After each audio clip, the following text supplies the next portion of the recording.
Alright, hello, my name is John. Today we are going to talk about the GoRuck GR2.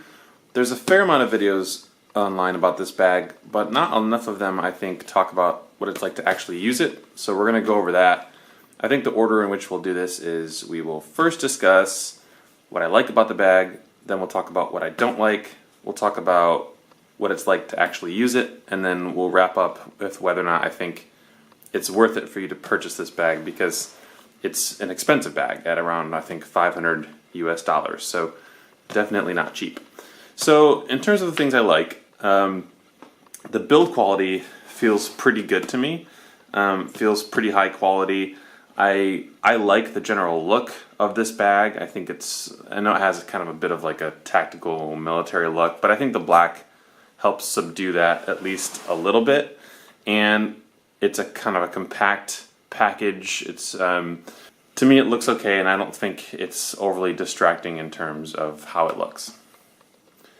Another thing I really like about this bag is that I think it's very comfortable. So the straps are nice and thick and really easy to hold, and when you first get it, the shoulder straps are pretty thick and pretty stiff. They want to kind of be flat, and so it takes a while for those to break in. I've used this bag I've kind of lived out of it for about a month, on and off, taking it on probably 5 or 6 different trips.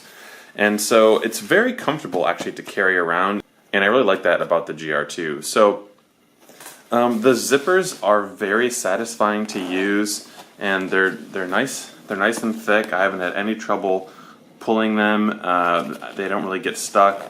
Even this lip that kind of covers to help protect your stuff from water doesn't really get in the way. That component of this bag is really nice as well. So the organization is another thing that I feel pretty good about with this bag. So there's basically 2 main compartments, one big one here in the back and then one little one up front. Let's just open those up real quick.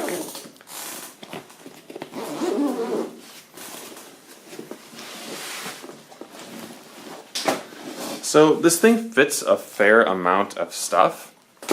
This is basically what I travel with. We're not going to go over all of this, but one big packing cube for my clothes, like a jacket and a raincoat, and my toiletries. And then this area is basically where I just keep flat items and stuff, because these pockets don't have like a lot of depth to them. The second compartment is the front compartment here.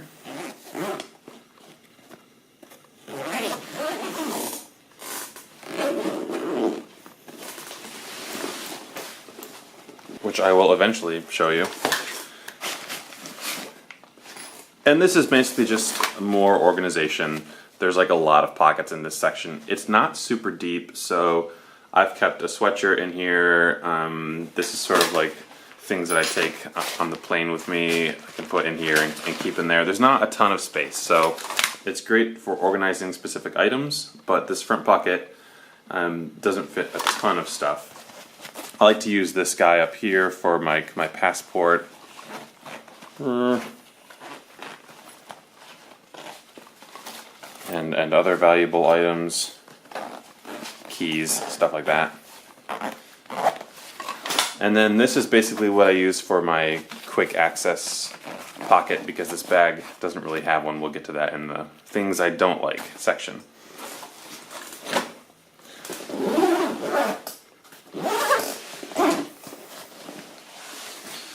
Alright, so let's talk a little bit about the stuff that I don't like, because unfortunately there's some pretty significant items. So the first thing that I hate about this bag really is this front pocket is supposed to be like the kind of easy in and out pocket where you can keep things and easily access them. But as soon as you pack this bag full, which it's not really full right now, but it usually is when I'm traveling, this gets really tight and you can't hardly even get in here, and everything that's in this pocket falls to the bottom. So it's the only stuff I put in here is stuff that I don't really want to ever access. Things I want to just have with me just in case, but don't need access to very often. That's about it, unfortunately. So that kind of stinks. Another thing that I don't like about this bag is the laptop compartment. First of all, it's hard to get to because you have to kind of flip this strap out. get the zipper from underneath the other strap, and then it only opens like kind of part way. That wouldn't be the end of the world, except that when you pack this bag really full, this compartment, when you're wearing it, receives a lot of compression. And actually, one of my laptops, my cheap laptop that I had in here, actually got kind of pressed down over a couple of trips, and now there's like some kind of marks on the screen from the keys. And I've read online a couple other people had that same problem, and I don't know if it's just me or if just a few people are experiencing that, but I think it's kind of just the way that this laptop compartment is designed. There's not a lot of volume to it. It just sort of, it's well padded, it's well protected, but there's just not enough volume. And so if you're going to pack this bag full, I think you do risk, maybe damaging your electronics, and that's a pretty huge negative for a bag at this price. You sort of would expect that. You don't expect something like that to happen, and I have not been abusing this bag or taking it under extreme circumstances or anything like that. So that's a pretty substantial one. The other thing I don't like about this bag, I guess two more, is I really kind of wish that this was just one main compartment with some organization on like the front panel on the inside. The second compartment that I showed you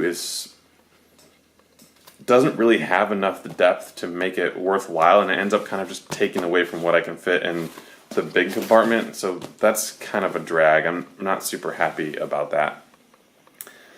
And then finally, like I said, it's not a cheap bag, and it feels really well made to me. Like when I kind of go over the seams and look at it and using it, it feels really well made.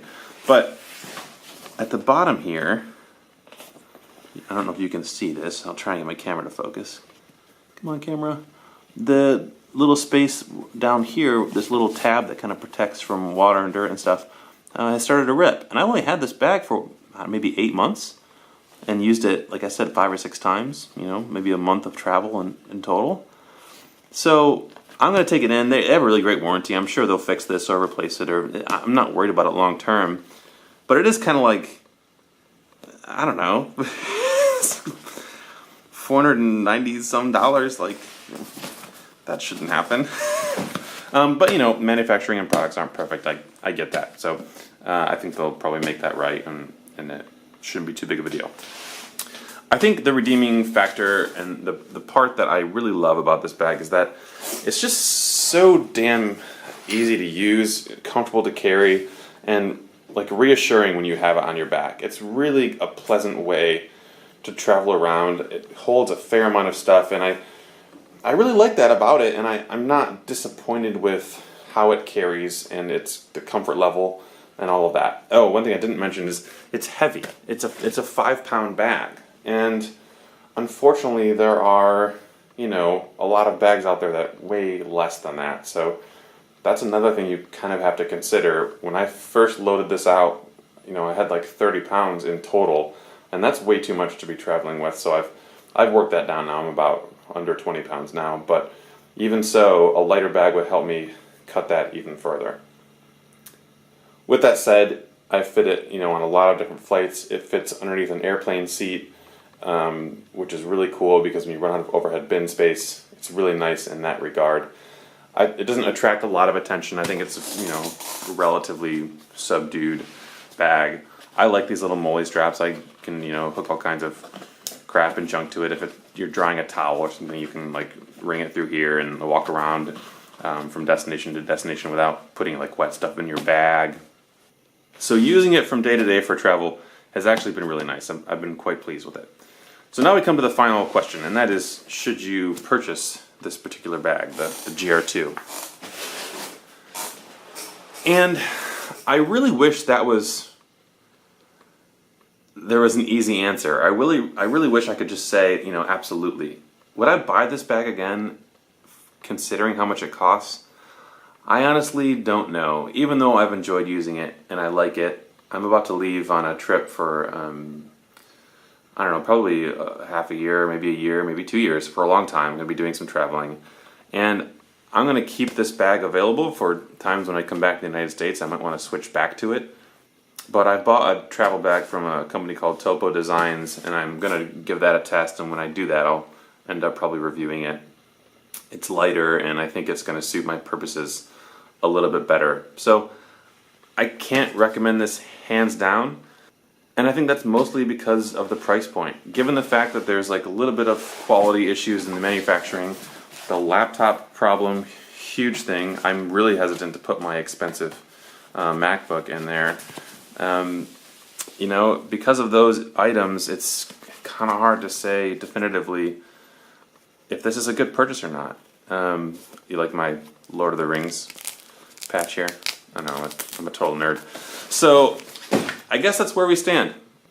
I know that's probably not the definitive answer you were looking for when you started watching this video, but those are just my honest experiences using this bag, and I've used it quite a bit now. So, hopefully that helps you make some purchasing decisions.